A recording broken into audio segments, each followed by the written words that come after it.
Mesdames, Messieurs, bonsoir. Dans l'actualité de ce soir, les statistiques de la Commission électorale a enregistré 2878 nouveaux jeunes électeurs. Il s'agit des enregistrements effectués depuis les dernières élections de 2020 jusqu'en mai 2025. La Commission électorale a fait cette déclaration à l'Assemblée nationale cet après-midi. Toujours à l'Assemblée nationale, la ministre responsable de la famille, Marie-Céline Dialor, a annoncé que son ministère a entamé des travaux pour mettre en place un système d'enregistrement modernisé et plus efficace pour les aides et soins à domicile. Reportage.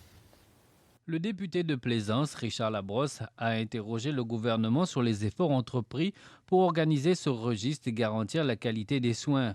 En réponse, Mme Zialor a indiqué que l'agence HomeCare dispose déjà d'une base de données, mais que des améliorations sont en cours. Un consultant spécialisé travaille actuellement avec l'agence pour créer un système d'enregistrement plus fiable, transparent et efficace. Selon les dernières données fournies par Daniel Calais, directeur général de l'agence, 3275 aides à domicile sont enregistrées au service de 3213 bénéficiaires répartis comme suivant: 854 personnes âgées entre 15 à 64 ans et 2359 personnes âgées de plus de 65 ans. Cette réforme vise à renforcer la qualité des services tout en assurant une meilleure traçabilité et un suivi régulier du bien-être des bénéficiaires ainsi que des conditions de travail des aides à domicile.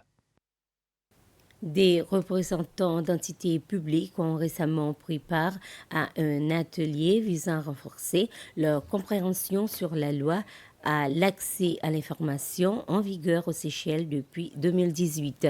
Un atelier organisé par la Commission de l'information des Seychelles en partenariat avec l'UNESCO et le Centre pour le droit et la démocratie. Le thème est l'amélioration de l'accès à l'information dans le cadre de la gouvernance politique. Dans l'affaire des armes saisies à la résidence des Valabji, le juge en chef, Ronnie Govinden, a statué que l'équipe d'avocats représentant Laura et Mukesh Valabji devrait rester inchangée. Cette décision fait suite au retrait de l'avocat étranger de M. Valabji, maître James Lewis, de l'affaire hier.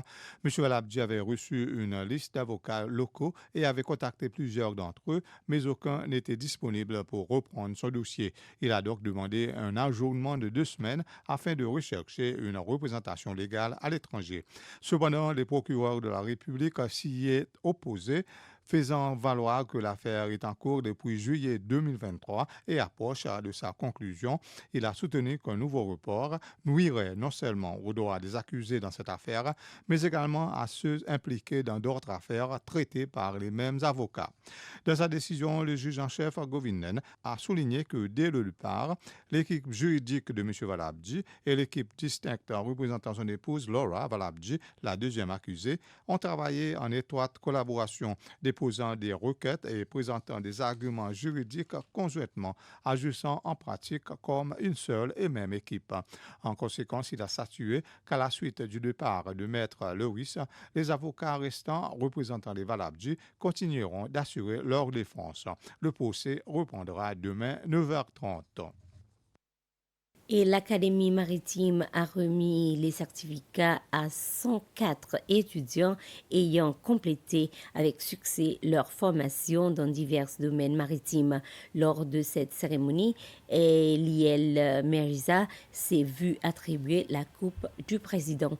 Sur les 104 diplômés, 56 ont obtenu un certificat de base, tandis que 48 ont complété un certificat avancé couvrant 4 programmes différents. Cette diversité de formations témoigne l'engagement de l'Académie maritime à renforcer les compétences maritimes dans le pays. Et voilà, nous sommes arrivés à la fin de ce flash d'information. Merci de votre aimable attention.